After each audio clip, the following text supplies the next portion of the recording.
নমস্কার, আমি তাপসী রান্নাঘরে সকলকে অনেক স্বাগত জানাই। চলে এসেছি আবার একটি সম্পূর্ণ নতুন রেসিপি নিয়ে। আজকের রেসিপি খেজুর গুড়ের কেক।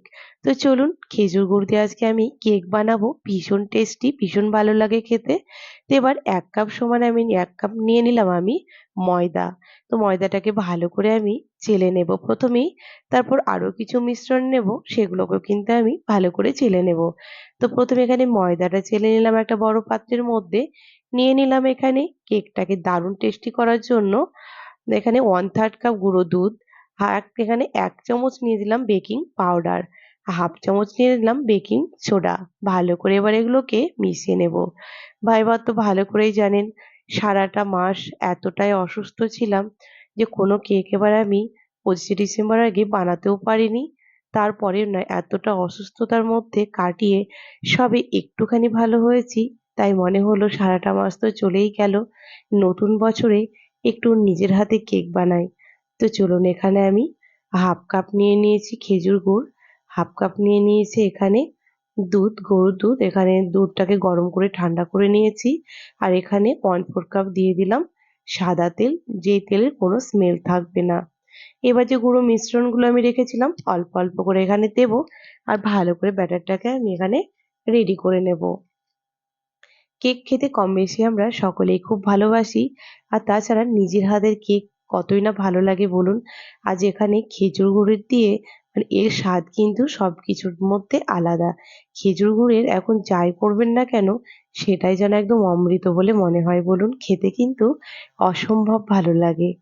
তো দেখুন এখন খেজুর গুড়ের সমস্ত কিছু খাওয়ারই সময়। তো অল্প অল্প করে বারে দিয়ে এখানে একটা সুন্দর ব্যাটার এখানে আমি বানিয়ে নিয়েছি। তো চলুন এবার দিয়ে দিলাম এখানে অল্প একটুখানি কাজু আর অল্প একটুখানি কিশমিশ। আপনারা চাইলে আপনাদের পছন্দ মতো যেকোনো ড্রাই ফ্রুটস এখানে ব্যবহার করতে পারেন। আর এখানে কিন্তু আমি আর কোনো কিছু ইউজ করলাম না। ভ্যানিলা এসেন্স ইউজ করিনি এই কারণেই। কারণ খেজুর গুড়ের এত সুন্দর একটা স্মেল, এতটাই টেস্টি হয়, তাই সেটাকে নষ্ট করার জন্য আর আমি এখানে মানে কেককে টেস্টি করার জন্য তো আমরা ভ্যানিলা এসেন্স দিয়েই থাকি। কিন্তু এখানে ডিমেরও ব্যবহার করিনি। আর যেহেতু খেজুর গুড় দিয়ে করছি, তাই এখানে আর আমি ভ্যানিলা এসেন্স ব্যবহার করিনি। আগে থেকেই কেক মোল্ডটাকে আমি রেডি করে রেখেছিলাম। ভিতরে অয়েল দিয়ে ওপরে বাটার পেপারটা আমি দিয়ে দিয়েছিলাম, যাতে সময়টাও কম লাগে। এখানে দেখুন যতক্ষণে এখানে রেডি করছি, যেখানে কেকটা আমি বেক করব, সেটা কিন্তু আমি অলরেডি প্রিহিট করতে বসিয়ে দিয়েছি। দেখুন কেক মোল্ডটাকে কয়েকবার এখানে আমি ভালো করে ঝাঁকিয়েও নিয়েছি, রেডি হয়ে গেছে। এবার এখানে আমি কিছু ড্রাই ফ্রুটস আমি দিয়ে দেব। তো চলুন এখানে আমি কাজু আর কিশমিশটাই নিয়েছি। আপাতত এগুলোই আমার কাছে রয়েছে। আপনাদের কাছে থাকলে যেকোনো ড্রাই ফ্রুটস কিন্তু ওপরে ব্যবহার করতে পারেন। খেতে কিন্তু বেশ ভালোই লাগে। তো যারা এখনো আমার চ্যানেলটিকে সাবস্ক্রাইব করেনি তাদের অনুরোধ জানাচ্ছি, যারা ইউটিউব থেকে দেখছেন প্লিজ আমার চ্যানেলটিকে সাবস্ক্রাইব করে পাশে থাকা বেল আইকনটি প্রেস করবেন, যেন আমি নতুন ভিডিও আপলোড করার সাথে সাথে নোটিফিকেশন প্রথম আপনাদের কাছে পৌঁছে যায়। আর যারা ফেসবুক পেজ থেকে দেখছেন প্লিজ পেজটিকে ফলো করে দেবেন। চলুন কথা বলতে এখনো অসুবিধা হচ্ছে, সেটা আপনারা নিশ্চয়ই বুঝতেই পারছেন। তবুও চলুন এটাকে এবার বেক করতে বসিয়ে দিই। প্রিহিট করতে বসিয়ে দিয়েছিলাম। আর চলুন এবার এটাকে মোল্ডটাকে এর মধ্যে ভালো করে বসিয়ে দিই। কেক মোল্ড বসাতে যাব আর হাতের মধ্যে গরম তাপ লাগবে না, সেটা আমার কি করে হয় বলুন? চলুন এবার একদম স্টিমে রেখে দেব মোটামুটি ওই ৪০ থেকে ৪৫ মিনিট মতো ঘড়ি ধরে। তো এখানে আমি ৪৩ মিনিট পর আপনাদের দেখাই কেমন হয়েছে। যদি না হয় তাহলে আরো ২-৪ মিনিট রাখবো। তো এখানে একটা স্টিক দিয়ে দেখে নিই, কালার তো খুব সুন্দর এসে গেছে। দেখুন কোনো রকম কিচ্ছু নেই, একেবারে স্মুথ। তার মানে কেকটা রেডি হয়ে গেছে। পুরো কেকটা রেডি হতে আমার সময় লেগেছে ৪৩ মিনিট। চলুন এবার একটা নামিয়ে নিই। সাঁড়াশিটা ধরলাম মোল্ডটাকে, যেহেতু গরম রয়েছে এবার এটাকে নামিয়ে নিচ্ছি।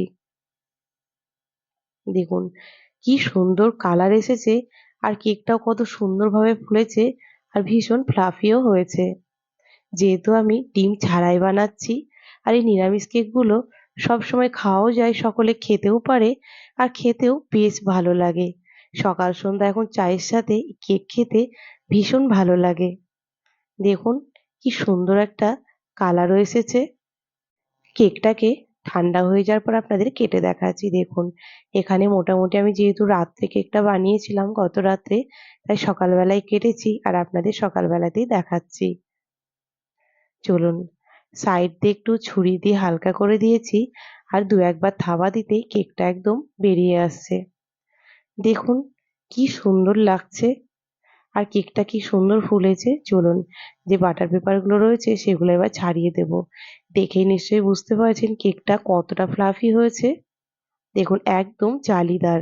যেহেতু এখানে ডিমও আমি ব্যবহার করিনি তবু দেখুন কতটা সফট। আর এই কেক কিন্তু আপনারা বানিয়ে বাচ্চাদের টিফিনেও দিতে পারেন। যে বা অনেকেই আছেন যারা কিন্তু এই খেজুর গুড়ের স্মেলটা ভীষণ ভালোবাসেন। তবে আপনারা চাইলে এটা কিন্তু আগেই বলেছি ময়দার বদলে আটাও নিতে পারেন। আটা দিয়ে বানালে কিন্তু বেশ হেলদিও হয়। তো চলুন এবারে আপনাদের কেটে দেখাচ্ছি। দেখুন কালারটা কতটা সুন্দর হয়েছে। আর এটা কিন্তু মিষ্টিটাও একদম পারফেক্ট আছে। যেহেতু এখানে আমি ১ কাপের মানে ময়দার সাথে ১/২ কাপ আমি লিকুইড গুড় দিয়েছি। দেখুন, দেখুন কি সুন্দর ফ্লাফি হয়েছে। দেখেই নিশ্চয়ই বুঝতে পারছেন কতটা সুন্দর জালিদার। এইরকম কেক থাকলে কার না খেতে ভালো লাগে বলুন?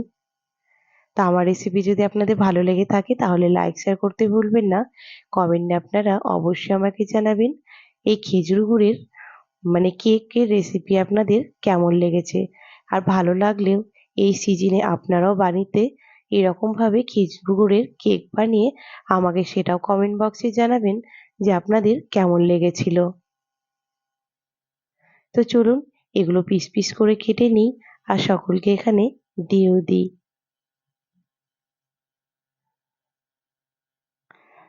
তো আজকের রেসিপি আমার এই পর্যন্তই ছিল। দেখা হবে আবার একটি নতুন এপিসোডে।